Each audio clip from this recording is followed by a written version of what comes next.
কুয়াকাটা বাংলাদেশের একমাত্র সমুদ্র সৈকত, যেখানে দেখা মিলে সূর্য উদয় ও সূর্যাস্ত। অনেকেই ভাবে কুয়াকাটা দেখার মতো সি বিচ ছাড়া তেমন কিছুই নাই। কুয়াকাটার বুকে লুকিয়ে আছে প্রকৃতির এক অপরূপ সৌন্দর্য। আজকের ভিডিওতে আমরা 1 রাত 2 দিনে ঘুরে দেখব কুয়াকাটার সকল সৌন্দর্য। কিভাবে কুয়াকাটা আসবেন, কোথায় থাকবেন, 1 রাত 2 দিনে খরচ কত হবে, সব কিছুর বিস্তারিত থাকবে আজকের ভিডিওতে। তাই ভিডিওটি স্কিপ না করে সম্পূর্ণ ভিডিও জুড়ে আমার সাথেই থাকুন। কারণ কুয়াকাটা ঘুরতে আসলে অনেক পর্যটক প্রকৃতির সৌন্দর্যময় কিছু স্থান মিস করে যায়। আপনি যদি কুয়াকাটার সৌন্দর্য মিস করতে না চান, তাহলে শুরু করি আমাদের আজকের ভ্রমণ গল্প সাগরকন্যা কুয়াকাটা।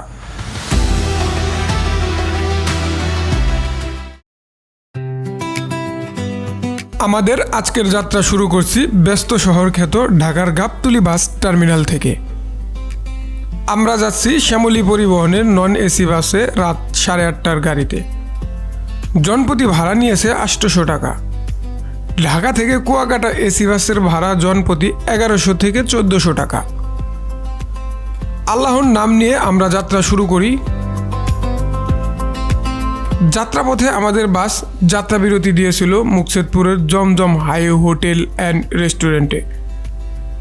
আমরা রাতের খাবারটা এখান থেকে সেরে নেই। তবে হাই রেস্টুরেন্টে খাবারের দাম সবসময় একটু বেশি থাকে, তাই খাবারের আগে দামটা জেনে নেবেন। আমরা এখানে অর্ডার করেছিলাম ডিম ও ভুনা খিচুড়ি, দাম নিয়েছিল 110 টাকা প্লেট। যাত্রাবিরতি শেষ করে আমরা পুনরায় যাত্রা শুরু করি। ঘড়ির কাঁটা ঠিক 5টা, তখন আমরা চলে আসি কুয়াকাটা 0 পয়েন্ট। সূর্য উদয় দেখার জন্য এখানে মোটর সাইকেল ও অটো পেয়ে যাবেন, তবে তাদের সাথে ভাড়া দামাদামি করে নেবেন। আমরা 1200 টাকা দিয়ে 2 দিনের জন্য একটি মোটর সাইকেল ভাড়া করি। উনি আমাদেরকে কুয়াকাটার সকল স্পটগুলো ঘুরে দেখাবে। আরেকটি কথা বলে রাখি, আপনি যেদিন আসবেন ওই দিনে যদি সূর্য উদয় দেখতে চান, তাহলে অবশ্যই ঢাকা থেকে 8টা অথবা 8:30টার গাড়িতে আপনি রওনা হবেন।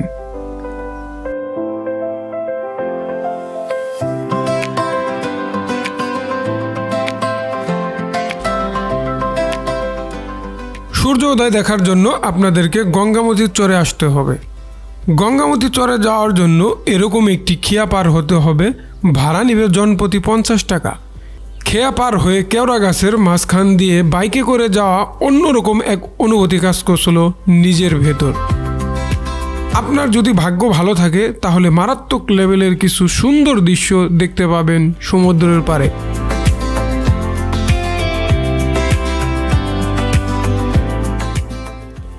গঙ্গামতির চরে এসে দেখি আমাদের আগে অনেক পর্যটক চলে আসছে সূর্য উদয় দেখার জন্য। আমি আপনাদেরকে সূর্য উদয়ের কিছু সুন্দর দৃশ্য দেখাই।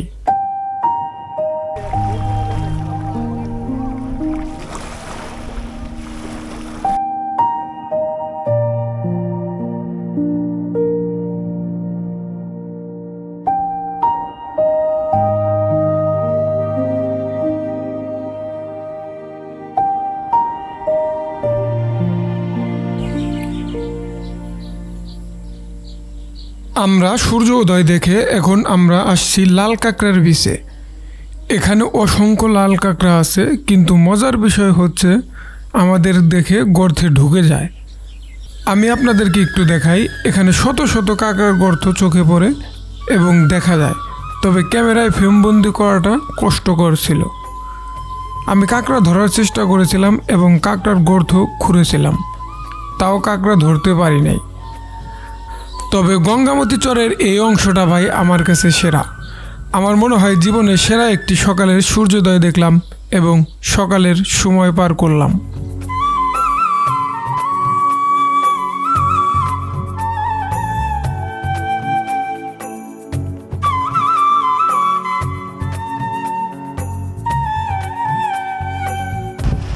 লাল কাঁকড়া বীচ ও ঝিনুক বীচ ঘোরা শেষ করলাম এবং এখানে বেশ কিছুক্ষণ ভালো সময় কাটালাম। কারণ কক্সবাজার বিচে কি অনেক মানুষজন থাকে, তবে এই বিচে কিন্তু মানুষজন অনেক কম, যার জন্য আপনি ইচ্ছা মতো নিরিবিলি সময় কাটাতে পারবেন।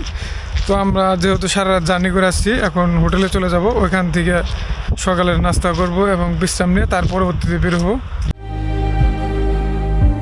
গঙ্গামতির চর থেকে আমরা হোটেলে যাওয়ার জন্য রওনা হলাম। তখন বাইকওয়ালা মামা আমাদেরকে বলল এই পাশেই নাকি মিনি সুইজারল্যান্ড। তখন আমরা মিনি সুইজারল্যান্ডে চলে আসি। তাই আমি বলবো সূর্য উদয় দেখতে যারা আসবেন অবশ্যই একই সাথে মিনি সুইজারল্যান্ড ঘুরে যাবেন।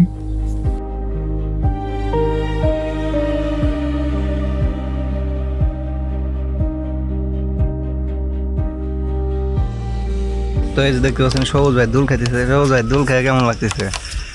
না, দোল খেয়ে আসলে এটা তো বাচ্চা পালানোর জন্য, তবে খুবই ভালো লাগতেছে। পরিবেশটা খুবই নিরিবিলি এবং একটু থামাই সবুজ ভাই, এটা বাচ্চা বলানোর জন্য বলতে ভুলে এখানে আমার পিছনে ব্যাকগ্রাউন্ডে দেখতে পাচ্ছেন যে অসংখ্য সিনিয়র মানুষরা বসে রয়েছে। এটা আসলে বাচ্চা না, এখানে আসলে সবার মনটা সুন্দর হয়ে যায়, নরম হয়ে যায়, সবাই বাচ্চা হয়ে যায়। তো আপনি বলেন। না, বিষয় হচ্ছে কি, বাচ্চা বলতে মন বাচ্চা, শরীর তো আর বাচ্চা না। আমাদের মনটা এখনো বাচ্চাদের মতো, তাই আমরা দোল খাচ্ছি। তবে এখানে একটা জিনিস ভালো লাগছে যে এখানে দোলনায় কোনো ফি নাই, আপনি খুশি হয়ে যা দিবেন তাই তারা রাখে। তো পরিবেশটা সুন্দর, সুজিব ভাই আপনাদেরকে একটু দেখাক।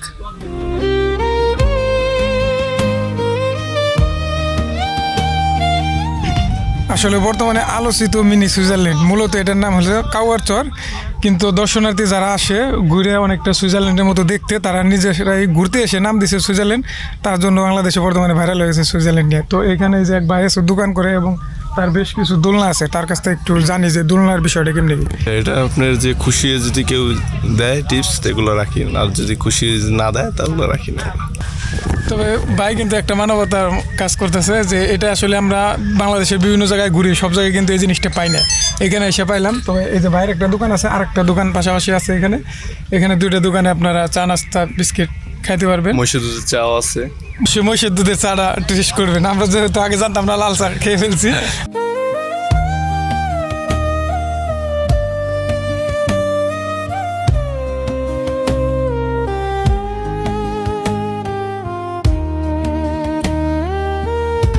আসলে সমুদ্রে অনেক মাছ আছে নানান প্রজাতির, এবং মাছের যে পোনাগুলা অনেকে সংগ্রহ করে বিক্রি করে। তো এক বড় ভাই এখানে মাছের পোনা সংগ্রহ করতেছে, বড় ভাইয়ের সাথে একটু কথা বলি। আসসালামু আলাইকুম ভাই। ভাই, যে আপনি কি মাছের পোনা এগুলি সংগ্রহ করতেছেন? এগুলি বিক্রি করেন কোথায়? সাবরি বাজার না? কিরকম বিক্রি হয় এগুলি, শ হিসেবে না কেজি হিসেবে? 40 টাকা শ না? একদিনে মোটামুটি কতগুলো পাওয়া যায়? ওই 1-1.5 এরকম পাওয়া যায়। 1-1.5 পাওয়া যায় না?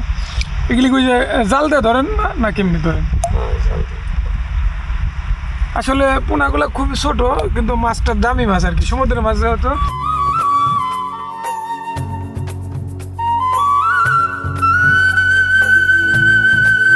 আমরা যেহেতু সকালে আসছি, সকালে এসে বিভিন্ন স্পটে ঘুরছি, ঘোরা শেষ করে কয়েকটি হোটেল দেখে আমরা এই ছোটোখাটো একটি হোটেল নিয়েছি, এসি রুম।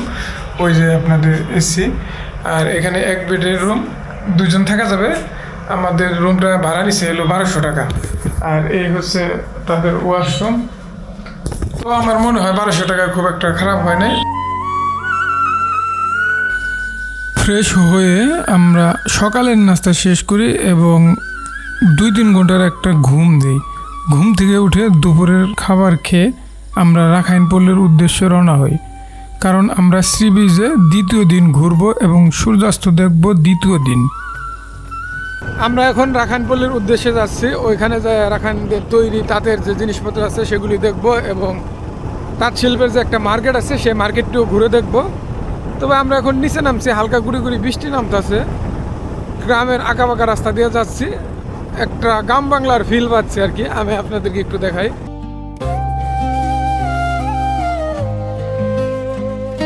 শহরের কোলাহল আর ব্যস্ততা থেকে দূরে প্রকৃতির এক শান্ত আশ্রয়ের নাম গ্রাম। চারদিকে সবুজে ঘেরা মাঠ, আঁকাবাঁকা সরু রাস্তা, আর রাস্তার দুপাশে সারি সারি গাছ, যেন প্রকৃতির নিজের হাতের আঁকা সুন্দর ছবি। প্রকৃতির এত কাছে থেকেও আমরা অনেক সময় এর সৌন্দর্য অনুভব করতে ভুলে যাই, অথচ এই গ্রামই আমাদের শেকড়, আমাদের সংস্কৃতি, আমাদের পরিচয়। গ্রামের আঁকাবাঁকা রাস্তা শেষ করে আমরা চলে আসি রাখাইন সংস্কৃতি জাদুঘর। এই রাখাইন সংস্কৃতি জাদুঘরে প্রবেশ করার জন্য 20 টাকা দিয়ে টিকিট ক্রয় করতে হবে।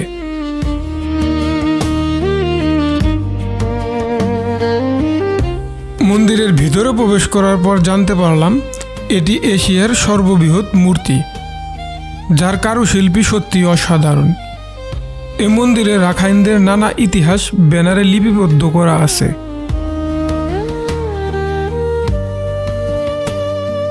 রাখাইনদের যে একটি মন্দির আছে সেই মন্দিরের প্রতিমা দেখলাম এবং মেডিটেশন সেন্টার দেখলাম। এখন আমার সামনে একটি আছে মিষ্টি পানির কুয়া, অর্থাৎ এখানে মিষ্টি পানির কুয়া বললেও পানিটা কিন্তু মিষ্টি না বলতে কি, এটা তো সামুদ্রিক অঞ্চল, মানে সামুদ্রিক এলাকা। এখানে নর্মাল পানিগুলো লবণাক্ত হয়ে থাকে, কিন্তু এই পানিটা আমরা যে ঢাকা শহরে খাই যে পানি, সাধারণ পানি, তার জন্য এটাকে মিষ্টি পানির কুয়া বলা হয়।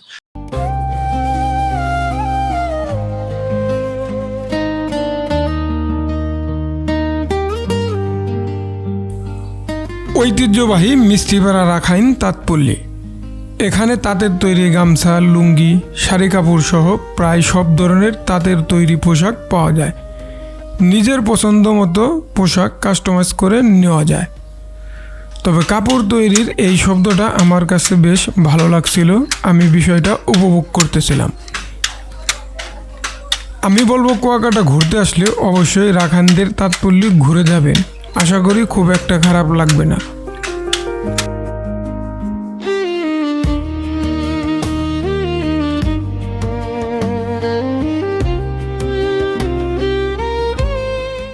শুভ সকাল কুয়াকাটা ভ্রমণে আজকে আমাদের দ্বিতীয় দিন।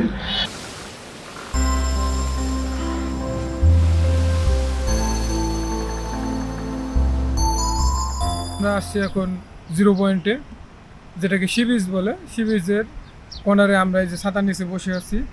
তবে কুয়াকাটা যারা আসেন বেশিরভাগ মানুষই এই 0 পয়েন্টে ঘুরেন, কিন্তু কুয়াকাটা এই পয়েন্ট ছাড়াও বিভিন্ন পয়েন্ট দেখার মতো আছে। আমরা সেগুলি তো সকালে এক চোট দেখছি, এখন আবার বিকেলে আমরা সেখানে যাব।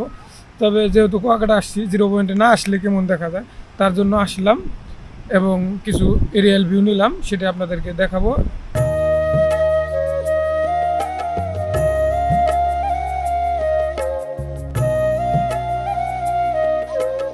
কুয়াকাটা সমুদ্র সৈকত এটি প্রায় 18 কিলোমিটার দীর্ঘ একটি প্রাকৃতিক সৈকত, যা বাংলাদেশের একমাত্র সৈকত যেখানে দেখা মিলে সূর্য উদয় ও সূর্যাস্ত।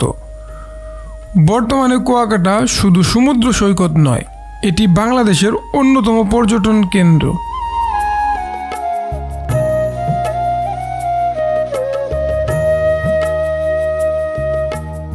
বর্তমানে চলে আসছি কুয়াকাটার কাঙ্ক্ষিত ভাইরাল স্থান মেরিন ড্রাইভ রোড। আর এখানে ব্লগ দিয়ে বসার জন্য খুবই সুন্দর একটি ব্যবস্থা করছে, যার জন্য বিকেলে এখানে কিন্তু দর্শনার্থীদের অনেক ভিড় হয়। তবে আমরা বিকেলে সূর্য ডুবা দেখবো, তার জন্য আমরা এখানে দুপুরে পরপরই চলে আসছি। এখন 3:30 পৌনে 4 বাজে আর কি। তো এখানকার ভিউটা আমি আপনাদেরকে একটু দেখাই।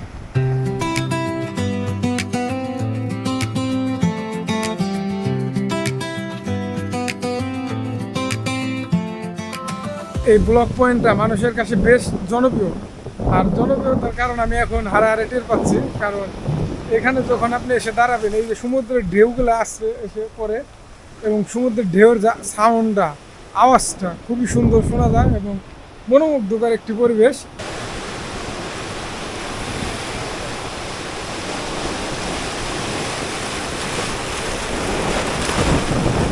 আসলে এই জায়গার যে ভিউ খুবই অস্থির। এখানে দাঁড়াইলে আপনি যদি 10 মিনিট দাঁড়ায় থাকেন, সমুদ্রের পানি আপনার পায়ে এসে আশ্রে পড়বে, অন্যরকম একটা ফিলিংস কাজ করবে।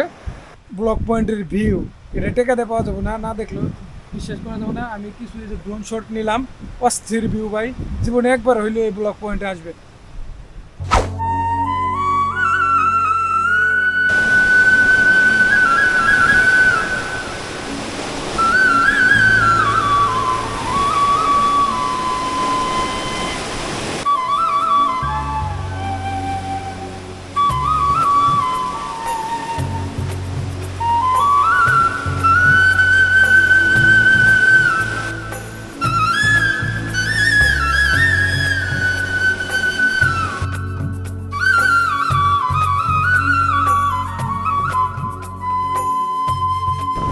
আমরা এখন যাচ্ছি লেম্বুর বাগানে।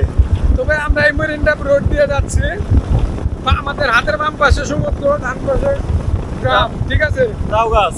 তাও গাছ রয়েছে, আর অনেক ফাঁকা ফাঁকা বাড়ি, সবুজের সমারোহ, যেটা দেখতে বেশ ভালো লাগতেছে। তবে এরকম রাস্তা দিয়ে বাইকে করে যাওয়ার যে মজাটা সেটা অসাধারণ। আর ইতিমধ্যে তো সৌরভ আপনাদেরকে মাথা নষ্ট করা ভিউ দেখাইছে, যেটা হচ্ছে ব্লক পয়েন্ট, ড্রোন শট দেখাইছে, এবং পানি যে পাথরের উপরে আশ্রে পড়ে সাগরের পানি, সেটা দেখাইছে, মানে অসাধারণ। আর এখন সামনে গিয়ে হচ্ছে আমরা লেবুর বাগান এবং ওখানে হচ্ছে 3 নদীর মোহনা সবকিছু দেখাবো আপনাদেরকে। আর যারা এই যে কিপটা চাও, টাকা পয়সা জমাইতে চাও ভবিষ্যতের লেগে, ভবিষ্যৎ বলতে কিছু নাই, ঠিক আছে, ভবিষ্যৎ হলো মৃত্যু, ঠিক আছে, তোমরা এই মোবাইলেই দাও, তোমাকে এই দেশটা ঘুরুন লাগবো না, বুঝো নাই? আশা রাখবো না, দরকার নাই এত কষ্ট করা।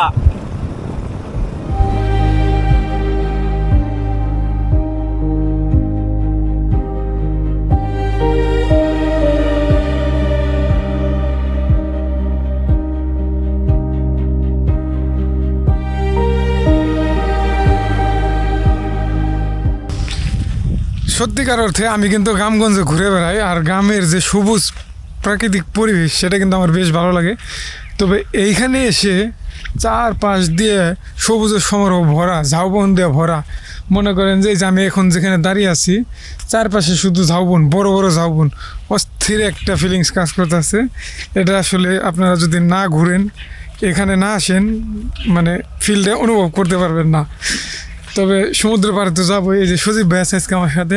সজীব ভাই, এই যে যে ঝাউবনে আসছেন, এই যে একদম নিরিবিলি একটা ভয়ঙ্কর অদ্ভুত একটা পরিবেশ, কেমন লাগতেছে? তো এই ঝাউবনে এসে আমার কাছে যেটা মনে হলো, এটা একটা মানে সিনেমাটিক ভাইব দিচ্ছে, মানে হলিউড বলিউডের যে সিনেমা দেখি সেরকম একটা ঝাউবন বাগানে। এটা চারপাশে অসংখ্য ঝাউবন গাছ, মানুষজন খুবই কম, আর সামনে তো দোলনা আছে সেগুলো দেখাইছে। আর এইখানে আসলে আপনার ভিতরে একটা ভয় কাজ করবে এবং একটা মানে আনন্দ কাজ করবে, মজা লাগবে যে এত সুন্দর জায়গা আমাদের দেশে আছে।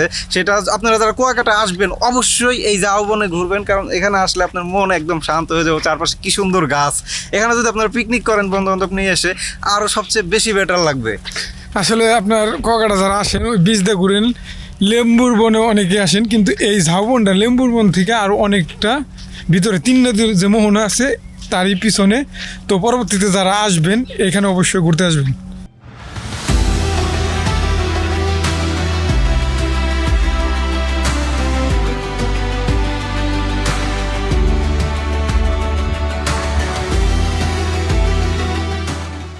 তো আমরা এখন লেম্বুর চরে চলে আসছি।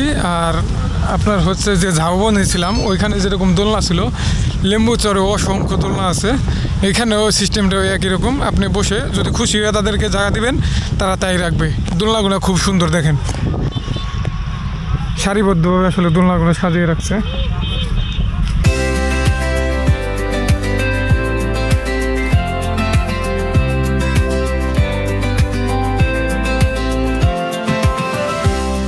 বর্তমানে সন্ধ্যার আগ মুহূর্তে যে ওয়েদারটা এখন, এই পাশে সূর্য ডুবতেছে এবং সমুদ্রের যে বাতাস, আবার সমুদ্রের ঢেউয়ের আওয়াজটা কানে বাজতেছে, তো অন্যরকম একটা ফিলিংস, অনুভূতি, আসলে সেটা বলে তার প্রকাশ করতে পারবো না। তবে এই জায়গাটা এখন বেশ ভালো লাগতেছে, আমি একটু সময়টাকে উপভোগ করব, সেই সুযোগে আপনারা কিছু ড্রোন ভিউ দেখেন।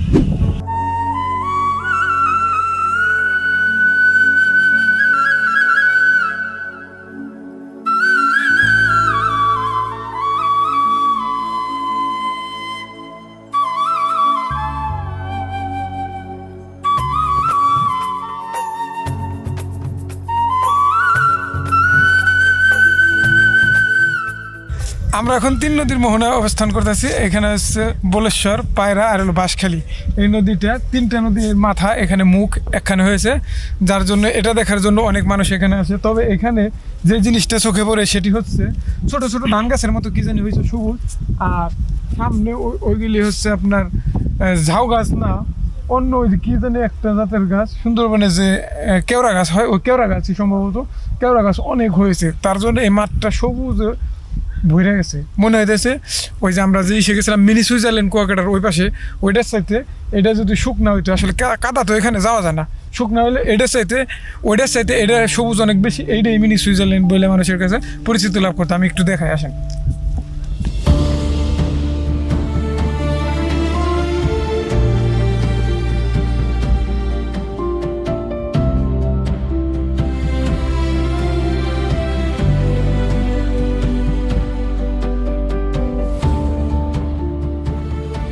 আসলে বাংলাদেশের একমাত্র সাগরকন্যা সেটি হচ্ছে কুয়াকাটা। কারণ হচ্ছে কি আপনার এখানে সূর্য উদয় এবং সূর্যাস্ত দুইটাই দেখা যায়। আমার মনে হয় জীবনের সেরা একটা দিন আজকে কাটালাম, কারণ সকালে আমরা সূর্য উদয় দেখছি এবং এখন আমরা সূর্যাস্ত দেখতেছি। আসলে এটা অনুভূতি প্রকাশ করার মতো না। তবে আপনারা যারা এখনও কুয়াকাটা ঘুরতে আসেন নাই তাদের উদ্দেশ্য বলবো আপনারা কুয়াকাটা ঘুরতে আসবেন, সূর্য উদয় এবং সূর্যাস্ত দেখবেন। আর আজকের ভিডিওটি যদি আপনাদেরকে ভালো লাগে চ্যানেলটি অবশ্যই সাবস্ক্রাইব করবেন, কারণ পরবর্তী ট্রাভেল ভিডিও সাথে সাথে পেয়ে যাবেন। আসসালামু আলাইকুম।